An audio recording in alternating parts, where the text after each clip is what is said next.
Assalamualaikum warahmatullahi wabarakatuh. Perkenalkan, nama saya Nabila Zahar dengan NIM 64240768. Saya Eliliana dengan NIM 64240307.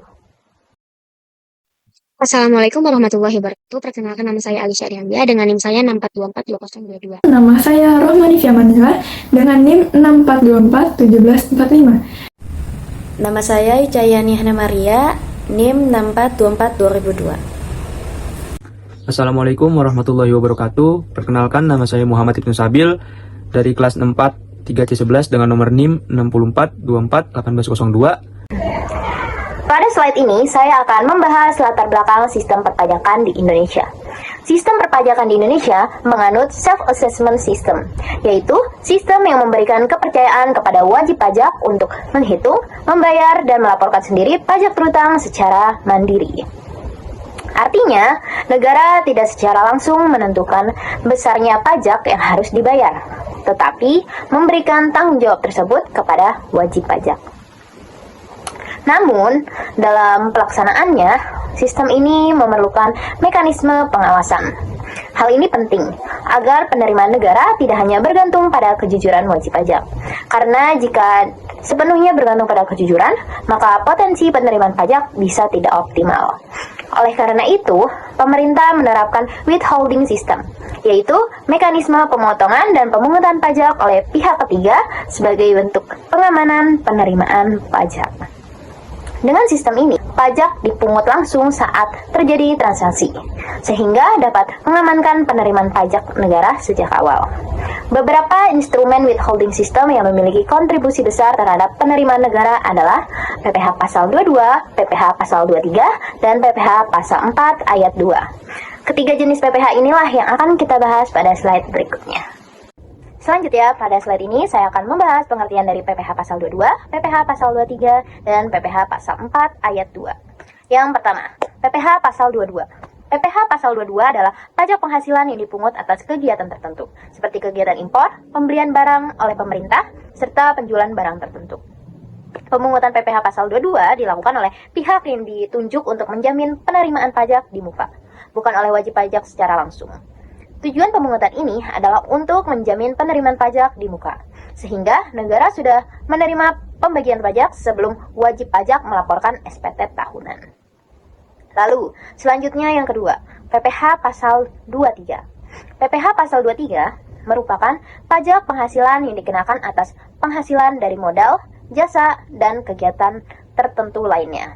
Selain yang dikenakan PPh Pasal 22, pajak ini dipotong oleh pemberi penghasilan pada saat pembayaran dilakukan. Jadi, ketika suatu pihak menerima penghasilan dari jasa atau modal, pajaknya langsung dipotong sebelum penghasilan tersebut diterima secara penuh. Dan yang terakhir yaitu PPh Pasal 4 Ayat 2. PPh Pasal 4 Ayat 2 adalah pajak penghasilan yang bersifat final. Artinya, pajak yang telah dipungut tidak dapat dikreditkan lagi dalam SPT tahunan. Pajak ini dikenakan atas penghasilan tertentu seperti jasa konstruksi dan sewa tanah serta bangunan. Karena bersifat final, maka kewajiban pajak atas penghasilan tersebut dianggap selesai saat pajak dipungut. Dan penjelasan tersebut dapat disimpulkan bahwa PPh Pasal 22, PPh Pasal 23, dan PPh Pasal 4 Ayat 2 merupakan bagian penting dari withholding system yang berfungsi untuk menjaga dan mengamankan penerimaan pajak negara. Objek PPh Pasal 22, PPh Pasal 23, dan PPh Pasal 4 Ayat 2. PPh Pasal 2. Objek kegiatan impor barang, pembelian barang oleh instansi pemerintah, penjualan hasil produksi sektor tertentu oleh BUMN atau BUMD, penjualan barang yang tergolong mewah. PPh Pasal 23. Objeknya ada dividen, bunga dan royalti, sewa selain tanah dan bangunan, hadiah dan penghargaan, jasa teknik, manajemen, konsultan, dan jasa lainnya menurut PMK. Ketiga ada PPh Pasal 4 Ayat 2. Objeknya ada penghasilan persewaan tanah atau bangunan, hadiah undian, bunga deposito dan tabungan, pengalihan hak atas tanah dan bangunan. Terakhir ada penghasilan pelaku usaha tertentu. Selanjutnya ada subjek PPh pasal 22, PPh pasal 23, dan PPh pasal 4 ayat 2. Pertama ada PPh pasal 22 dengan subjek importir, penyedia barang yang bertransaksi dengan instansi pemerintah, konsumen barang mewah, wajib pajak yang membeli atau menjual barang tertentu. Kedua ada PPh pasal 23 dengan subjek wajib pajak dalam negeri, bentuk usaha tetap atau BUT. Ketiga ada PPh pasal 4 ayat 2 dengan subjek seluruh wajib pajak penerima penghasilan final. Contoh penerapan PPh pasal 22, PPh pasal 23, dan PPh pasal 4 ayat 2. Contoh PPh pasal 22 yaitu pemungutan PPh pasal 22 atas pengadaan barang yang dilakukan oleh BPKPD Kabupaten Nias Barat kepada rekanan pengadaan barang. Pajak dipungut oleh bendahara pengeluaran pemerintah saat pembayaran kepada pihak rekanan. Dan contoh PPh pasal 23 yaitu pemotongan PPh pasal 23 atas pembayaran jasa yang diterima oleh CV Anugrah Palembang dari perusahaan pemberi kerja seperti PT PLN dan PT Waskita Karya atas jasa yang diberikan. Adapun contoh PPh pasal 4 ayat 2 yaitu pemungutan PPh pasal 4 ayat 2 yang bersifat final atas penghasilan CV Anugrah Palembang dari kegiatan jasa konstruksi sesuai dengan nilai kontrak yang disepakati. Data pajak PPh pasal 22 dan PPh pasal 23. Pada PPh pasal 22, instansinya yaitu BPKPD Kabupaten Nias Barat. Objek pajaknya pengadaan barang pemerintah. Pihak pemungutnya yaitu bendahara pengeluaran. Pihak dasar pengenaan pajaknya nilai pembayaran kepada rekanan. Angka transaksi pengadaan barang pemerintah yaitu dirahasiakan. Tarifnya sebesar 1,5% untuk rekanan yang memiliki NPWP dan 3% untuk rekanan yang tidak memiliki NPWP. Selanjutnya ada PPh pasal 23. Wajib pajak penerima penghasilan yaitu CV Anugrah Palembang. Nilai bruto jasanya berkisar 67.762.800. Objek pajaknya yaitu jasa. Pemberi penghasilannya yaitu PT PLN dan PT Waskita Karya. Dasar pengembangan pajaknya yaitu jumlah bruto jasa. Tarifnya sebesar 2%. Data pajak PPh pasal 4 ayat 2 yaitu wajib pajaknya dengan CV Anugrah Palembang. Nilai kontraknya atau jumlah brutonya sebesar 148.365.000. Objek pajaknya yaitu jasa konstruksi. Dasar pajak pengenaan pajaknya nilai kontrak. Tarif PPh finalnya dengan angka 4%. Sifat pajaknya final. PPh pasal 4 ayat 2. Wajib pajaknya dari CV Anugrah Palembang. Nilai kontraknya atau jumlah bruto sebesar 148.365.000. Objek pajak jasa konstruksi. Dasar pengenaan pajaknya nilai kontrak. Tarif PPh final 4%. Sifat pajaknya final. Perhitungan studi kasusnya PPh pasal 22 BPKPD Kabupaten Nias Barat. Nilai pengadaan barang sebesar 100 juta. Rekanan memiliki NPWP. Tarif PPh pasal 22 sama dengan 1,5%. Perhitungannya PPh pasal 22 sama dengan tarif dikali nilai pengadaan.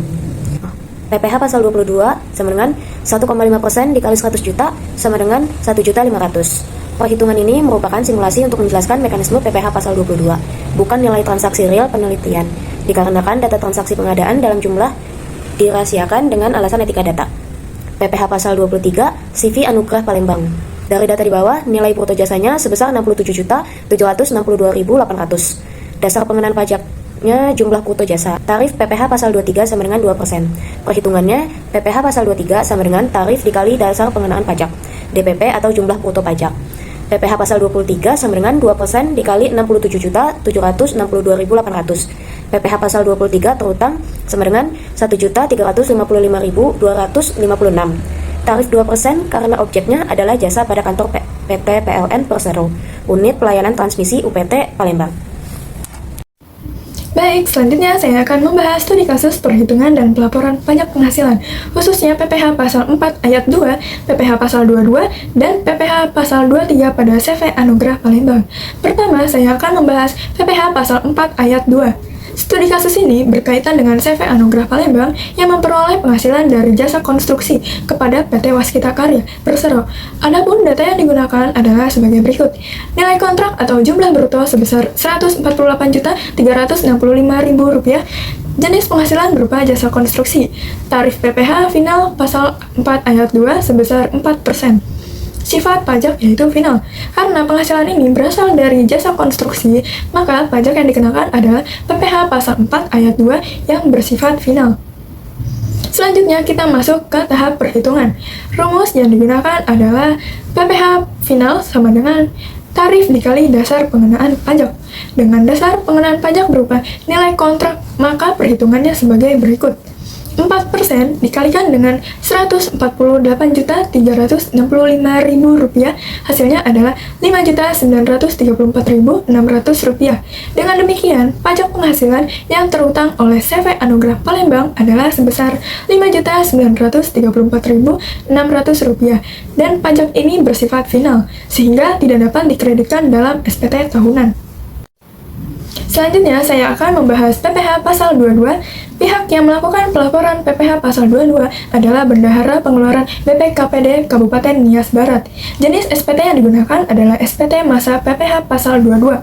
Batas waktu pelaporan SPT ini adalah paling lambat 7 hari setelah penyetoran pajak.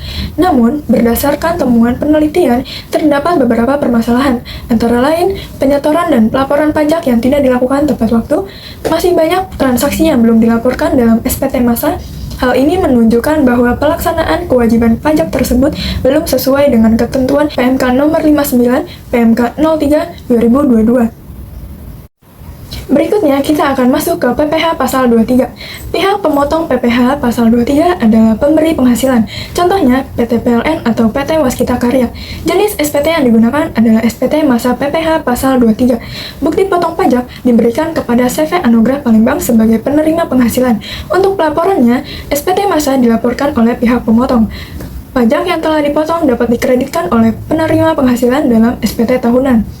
Baik, segitu saja penjelasan dari saya. Selanjutnya akan dijelaskan oleh teman saya. Selanjutnya ada pengisian dan pelaporan SPT, yaitu PPh Pasal 4 Ayat 2. Yang pertama ada sifat pajak, yaitu final. Yang kedua ada sifat SPT atau SPT masa PPh final. Yang ketiga ada pelaporan, yaitu dilakukan oleh pemotongan atau pemungut. Dan selanjutnya tidak dikreditkan dalam SPT tahunan. Selanjutnya kesimpulan, yaitu yang pertama PPh Pasal 22 di BPKPD Kabupaten Nias Barat telah dipungut sesuai tarif PMPK nomor 59 PMPK 03 tahun 2022, namun masih terdapat keterlambatan penyetoran dan pelaporan dalam SPT masa. Yang kedua, PPh Pasal 23 atas jasa yang diterima CV Anugrah Palembang dikenakan tarif 2%, bersifat tidak final dan dapat dikreditkan dalam SPT tahunan.